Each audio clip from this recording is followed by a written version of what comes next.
Chapter 143 Beheading. The large man that had just emerged from the ground and the yellow-clothed man started to chase after Han Li. As they chased him, they were afraid that Han Li would run far away again. After recovering a bit of magic power, they immediately grouped up and planned their next attack. At this time, Han Li felt a scorching pain from his wounded thigh. It seemed that his movements from a moment ago had worsened his injury. However, now was not the time to think about that problem. The large man that had concealed himself in the ground a moment ago took out a long saber covered in black chi and fiercely charged toward Han Li.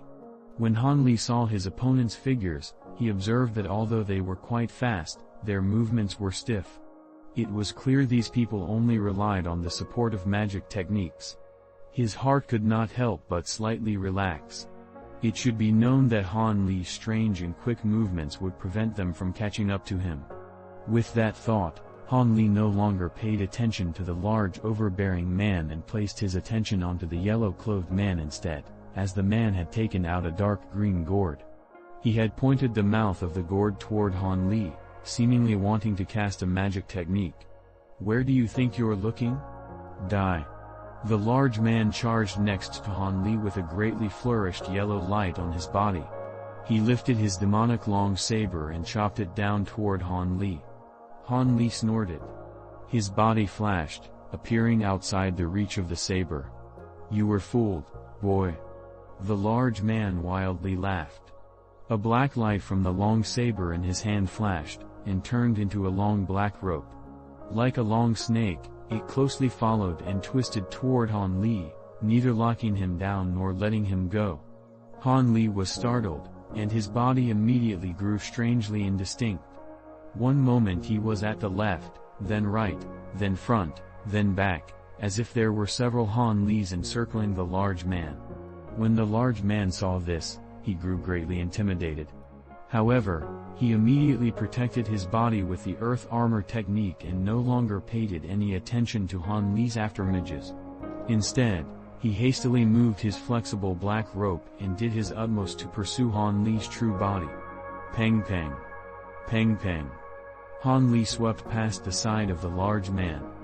During that instant, he fiercely shot fireballs at the large man with both hands around him. As they hit his body, the yellow light shook for a moment. Unfortunately, it recovered at once. How could this meager fireball technique break through this uncle's defensive technique? The large man's face was savage, and the movement of his hands grew even more rapid. The movements of the black rope didn't relax even the slightest. Han Li felt somewhat anxious. Although the large man's black rope was somewhat slower than him, he was unable to cope with it. He dared not slow down his body's movements, else he was certain to be caught. Although he didn't know what sort of magic tool the black rope was, it was quite troublesome. However, he didn't dare to negligently let it wrap around him. He busily glanced toward the yellow-clothed man and saw that his expression was solemn. The magic tool gourd in his hand started to release a secretive azure light. It was unknown what would about to emerge from within. "This won't do. If this continues, I won't be able to survive. If I don't brave a few risks, I will die," Han Li thought to himself, having seen the desperate circumstances. As a result, Han Li rushed to take out the guardian talisman he received from Monk Golden Light. This guardian talisman was a type of talisman technique. Its incantation had long been acquired from Buddhist monk Ku Sang. Now he had finally used it. Han Li softly chanted the incantation verses. Because he was in the middle of moving, it sounded somewhat ambiguous. However, the talisman's golden characters started to brighten. When the golden characters were completely shining, Han Li suddenly slapped the talisman onto his body. A golden light suddenly appeared and covered his body with a golden barrier. However, his body suddenly became slower, and the black chain overtook him and wrapped around him. The usage of a guardian talisman caused one's movements to slow. Han Li had already tested this and was well aware. Although the black rope wound around him several times, when it was obstructed by the golden light, he did not panic. He knew that his gamble was correct as the golden barrier protected him against the magic tool's assault. When the large man saw this, he let out a low roar. He charged forward with large strides, with obnoxious, dazzling yellow light on his fists. They seemed to be supported by an unknown cultivation technique.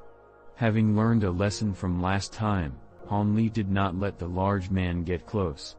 He suddenly crouched and pressed both hands against the floor. Then he muttered an incantation, suddenly causing his hands be slightly enveloped in a yellow light. When the large man saw this, he was slightly startled and hastily stopped. However, it was already too late. The floor below him completely turned into soft and weak quicksand, causing his legs to be deeply buried to his thighs and to become flustered. Strike!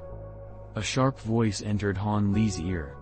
Han Li's heart sunk as he looked toward the yellow-clothed man. With only a single look, Han Li saw 7 to 8 black spheres the size of chicken eggs emerge from the mouth of the black gourd and rush toward him. Han Li's face grew very unsightly, and the yellow light in his hand scattered. He then took out a wooden box from his bosom. At this time, the several spheres were already in front of him and ruthless pounded against Han Li's barrier. The barrier was incessantly deformed, as if it could break at any moment. Han Li didn't take notice of this crisis and sat down cross-legged, putting the wooden box on his knee. He then rushed an incantation. Peng peng. Peng peng. Peng peng. The sphere's attacks were fierce and didn't cease attacking the golden barrier for even a moment, causing the golden light to gradually dim. It seemed the barrier would break and that death would approach. At this time, Han Li shouted with a roar, "Rise!" With this order, a gray light about 3 meters long shot forth from within the wooden box. This ray of light resembled a flood dragon that had emerged from the water. It flew several circles in all directions, and hacked all of the spheres into two one after another as if they were its nemesis, turning them to dust. Treasure talisman! The yellow-clothed man loudly shouted as if he had seen a ghost. When Han Li heard this, his heart stirred. However, he did not think of it further as the large man had already escaped from the trap. However, after seeing Han Li's gray sword light, his complexion grew deathly white. Not only did he not think to rush toward Han Li, but he also turned around and wildly fled. Thought at this time, Han Li was already resolved to kill. How could he let these people leave? He pointed to the large person, and the sword light immediately and fiercely pursued, appearing behind the large man's body. It coiled around the large man's neck and his skull easily tumbled to the ground. It was as if the yellow light protecting his body didn't exist, not affecting it in the slightest. When the yellow-clothed man saw this, he had actually dared to stay there for the moment. He took out a talisman and slapped it onto his body, causing him to spout out a pair of large yellow wings. He lightly flapped them and soared off, flying to a distant place. Han Li then commanded the sword light to pursue, closely following behind the yellow-clothed man. The yellow-clothed man flew even faster, and the gray light was unexpectedly unable to overtake him for a time. Han Li felt slightly anxious, and his heart grew fierce. He then used all of the magic power he had without reserve. It was as if that gray streak had immediately consumed a tonic and suddenly sped up, piercing through the chest of the yellow-clothed man and thoroughly bringing peace to Han Li's heart. The yellow-clothed man screamed and fell from the air. Han Li grew greatly cheerful and recalled the gray light. He dashed toward the man, hoping to capture him alive and carefully interrogate him. Unfortunately, when Han Li arrived at the crash site, the yellow-clothed man couldn't possibly be any more dead.